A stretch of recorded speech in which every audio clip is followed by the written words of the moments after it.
আচ্ছা, আপনার কি কখনো জানতে ইচ্ছে হয়েছে যে একজন মেডিকেল ছাত্রের জীবন ঠিক কেমন হয়? আমাদের পড়াশুনো, ওয়ার্ডে যাওয়া, আইটেম, সেমিস্টার কিংবা ধরুন প্রফেশনাল এক্সাম, বা কিভাবে আমরা আমাদের স্বপ্নের পিছনে রোজ ছুটে চলি। তো যাই হোক, কেমন আছেন সবাই? নমস্কার, আমি গৌরব, মেডিকেল কলেজ কলকাতার তৃতীয় বর্ষের একজন ছাত্র। গত 2 বছর ধরে আমি বিভিন্ন বিষয়ে ইউটিউবে ভিডিও বানিয়ে চলেছি। প্রথমে শুরু করেছিলাম মেডিকেল কলেজে যাওয়ার প্রথম যে আবেগ অনুভূতি সেটা দিয়ে। তারপর বিভিন্ন টপিকেই ভিডিও বানিয়েছি, যেমন মেডিকেল কলেজে পড়াশুনো, হোস্টেল, ক্যান্টিন, আর রিসেন্টলি মিনি ব্লগ ডেলি ব্লগও শুরু করেছি। অ্যাকচুয়ালি আমার মতো একজন ল্যাবখোরের জন্য পড়াশুনো কন্টিনিউ করে এই ইউটিউবে ভিডিও বানানোটা যথেষ্ট কঠিন। কিন্তু কি করব, এই ভিডিও বানানোটা আমার শখ, তো যেহেতু শখটাকে বজায় রাখার চেষ্টা করেছি। যাই হোক, আমার নতুন একটা সিরিজ পডকাস্ট সিরিজ শুরু হতে চলেছে। চেষ্টা করব প্রতি 2 সপ্তাহ অন্তর একটা করে পডকাস্ট আপনাদের সামনে নিয়ে আসার জন্য। আশা করি আপনাদের সেই পডকাস্টের অভিজ্ঞতাগুলো বা সেই পডকাস্টগুলো ভালোই লাগবে।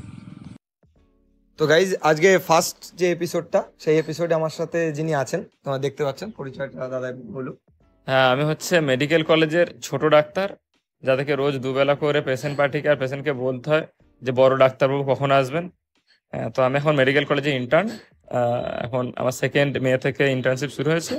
আমি এখন জেনারেল মেডিসিনে ইন্টার্নশিপ করছি। সো গাইজ, আমি প্রথম যে প্রশ্নটা করছি সেটা হচ্ছে, তুমি ধরো এতদিন ধরে তো করছো ইন্টার্নশিপ, মোটামুটি হলো, তো তোমার ইমার্জেন্সি ডিউটি দিয়ে শুরু হয়েছিল।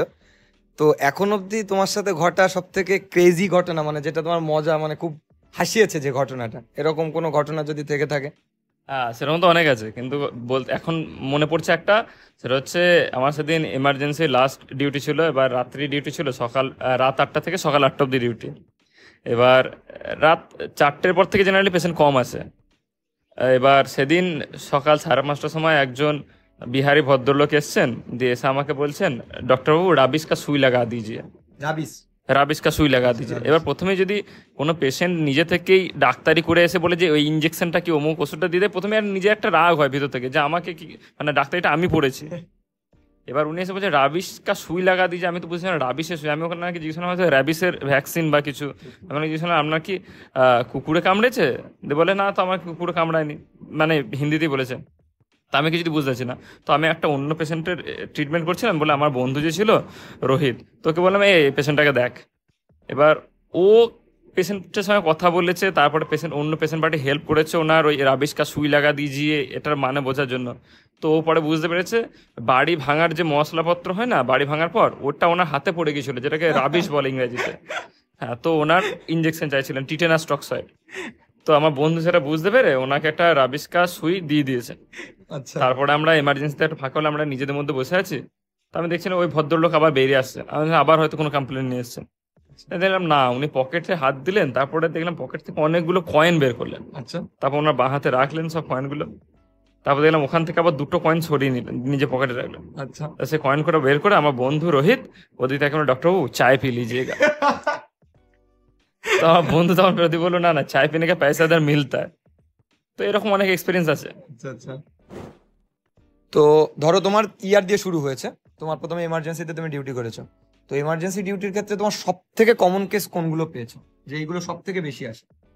এমার্জেন্সিতে যেমন এখানে টার্সিয়ারি কেয়ার সেন্টারে অনেক পেরিফেরাল জায়গা থেকে কেস রেফার্ড হয়ে আসে, যেগুলো খুব সিরিয়াস কেস, যেখানে অন্য জায়গায় ট্রিটমেন্ট হয়নি, এখানে ভর্তি করে ট্রিটমেন্ট করা দরকার।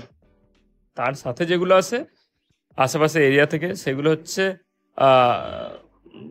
বুকে ব্যথা, পেটে ব্যথা, কোনো অ্যাক্সিডেন্ট, হাত পা ভেঙে গেছে, আর তার সঙ্গে হচ্ছে শ্বাসকষ্ট।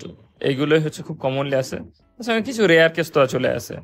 তো এক্ষেত্রে মানে একটা জিনিস, যেটা মানে পেশেন্ট যারা ধরো যে যারা দেখবে, ধরো এমনি নর্মাল মানুষ, তো কি করা উচিত এবং কি করা উচিত নয় এই সমস্ত ক্ষেত্রগুলো যখন এমার্জেন্সি কেসগুলোতে আসে, তো তাদের কি করা উচিত বা করা উচিত নয়? হ্যাঁ, এবার যেটা কি করা উচিত না, সেটা হচ্ছে পেশেন্ট পার্টি হচ্ছে সবসময়, মানে বাড়ির লোকজন, রোগীর পরিজনরা সবসময় ভেবে নেয় যে পেটে ব্যথা হচ্ছে মানে সেটা অবশ্যই 90 মানে সব গ্যাস থেকে হচ্ছে। তো গ্যাস এমন একটা জিনিস, মানুষ ভেবে নেয় গ্যাস থেকে সব কিছু হতে পারে, স্ট্রোক থেকে শুরু করে হার্ট অ্যাটাক থেকে শুরু করে বুকে ব্যথা, হাঁটুতে ব্যথা, সব কিছুতে গ্যাস থেকে হতে পারে। তো ওনারা ভেবে নেয় সব কিছু গ্যাস থেকে হচ্ছে, এদিকে গ্যাসের ওষুধ একটা খেয়ে দেয়, অ্যান্টাসিড কিছু একটা খেয়ে নেয়, তারপর দেখেন যখন যন্ত্রণা কমছে না তখন আসে। তো এইটা একদম পেশেন্ট পার্টি করা উচিত নয়। প্রত্যেকটা কন্ডিশনকে তার সিরিয়াসনেসের ইয়েতে র্যাশনালিটি ভেবে ভেবে দেখতে হবে, যে গুরুত্বটা দিতে হবে যে কখন আমি ডাক্তার কাছে যাবো, কখন যাব না। ঠিক আছে, আর নিজে নিজে ডাক্তারিটা না করে নেওয়াই বেটার। ঠিক। আর মানে ধরো যে অন্যান্য যে কেসগুলো থাকে সেক্ষেত্রে কি করা উচিত মানে যেটা করলে হয়তো একটু সুবিধা হতে পারে, যে মানে খুব দ্রুত নিয়ে আসা বা প্যানিক না করা, এরকম কোনো? হ্যাঁ, এবার কিছু কিছু পেটে ব্যথার ক্ষেত্রে কিছু কিছু কন্ডিশন থাকে, যেমন অ্যাপেন্ডিসাইটিস বা প্যানক্রিয়াটাইটিস, এই বা হচ্ছে বাউল অবস্ট্রাকশন। তো এইগুলো ক্ষেত্রে যত তাড়াতাড়ি পেশেন্টকে ডাক্তারের কাছে নিয়ে আসা হয় ততই ভালো। হ্যাঁ, ঠিক আছে, বাড়িতে ফালতু, কারণ পেশেন্টকে বুঝতে হবে যে কোন ব্যথাটা মানে কিসের জন্য হচ্ছে। অ্যাসিডিটির জন্য কোন ব্যথাটা হচ্ছে, অ্যাপেন্ডিসাইটিসের জন্য কোন ব্যথাটা হচ্ছে, তিনি তো নিজে বুঝতে পারবেন না। তো যে এই কেস প্যানক্রিয়াটাইটিস বা অ্যাপেন্ডিসাইটিস, এগুলো তো অবশ্যই। আর যেটা বুকে ব্যথার জন্য, এখানে যে গোল্ডেন পিরিয়ড থাকে 4 থেকে 6 ঘন্টা, ওই পিরিয়ডের মধ্যে এলে আমরা ওই যেটা কারণে হার্ট অ্যাটাক হয়েছে সেটাকে ওষুধ দিয়ে ওই ক্লটটা ডিজলভ করা যেতে পারে। তো সেটা যত তাড়াতাড়ি আসবে ওনার হার্টটাকে বাঁচানো সম্ভব, রোগীর প্রাণটাকেও বাঁচানো সম্ভব। তো ওটা বুকে ব্যথাটাকে খুব সিরিয়াসলি দেখা উচিত, যত তাড়াতাড়ি সম্ভব হাসপাতালে আনা উচিত। এগুলোই পেশেন্ট পার্টি যদি ভালো করে করেন তাহলে ভালো। ওকে, এরপরে আমি যেটা বলবো তোমাকে, যে ধরো যে মানে এমবিবিএস এ ঢোকার পর তো সবাই জানে যে কতটা পরিশ্রম করে ঢুকতে হয়, আর এখানে ঢোকার পরের যে পরিশ্রম সে তো যারা ঢোকে তারাই জানে। তো তোমার কি এখন অবধি যতদিন তুমি এই যে ট্রিটমেন্ট করলে, যে করার দিন আর কি ইন্টার্নশিপে, তো যে সুকুনটা, মানে এরকম কোনো ঘটনা যে এটা পড়ে যে আমাকে কত মানসিক শান্তি একদম ডেফিনেটলি এটা হয়েছে বলতে গেলে, আমি যখন এমার্জেন্সি ডিউটি করতাম, যখনই কোনো পেশেন্ট আসতো নিজের যন্ত্রণায় কোঁকড়ানো মুখটা নিয়ে, ঠিক, তারপরে সে যখন যন্ত্রণাটা কমে গেছে, হ্যাঁ ডাক্তার ব্যথা কমে গেছে এটা বলে যখনই যেত, তখনই নিজেকে মনে হতো হ্যাঁ কিছু একটা করলাম, এরকম হতো। আমি হয়তো কিছুই করিনি, একটা সামান্য একটা পেন কিলার ইঞ্জেকশন দিয়েছি, ঠিক, এটা হতো। কিন্তু ওয়ার্ড পোস্টিং এর পর যেটা হয়েছে, আমি এখন একটা পেশেন্টকে দেখে খুব খারাপ কন্ডিশন এসছে, তারপরে সে আস্তে আস্তে আস্তে আমরা নিজেরাও হয়তো হাল ছেড়ে দিয়েছিলাম কি হ্যাঁ হ্যাঁ ঠিক আছে, পেশেন্ট আছে, আস্তে আস্তে ইমপ্রুভমেন্ট হবে বা হবে না এরকম কিছু। সেই পেশেন্টও যখন সুস্থ হয়ে যায়, তারপরে সে যখন ধন্যবাদটা বলে যায়। আমার সঙ্গে এরকমও হয়েছে, আমি যখন অ্যাকিউট মেডিসিনে ছিলাম, গোটা মেল ওয়ার্ডে আমাকে সব পেশেন্টরা আমাকে রিজুদা বলে ডাকতো।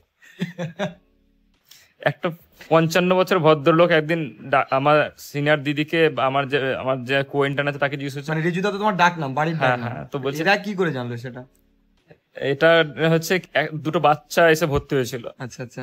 এবার সে আমাকে দাদা বলে ডাকতো।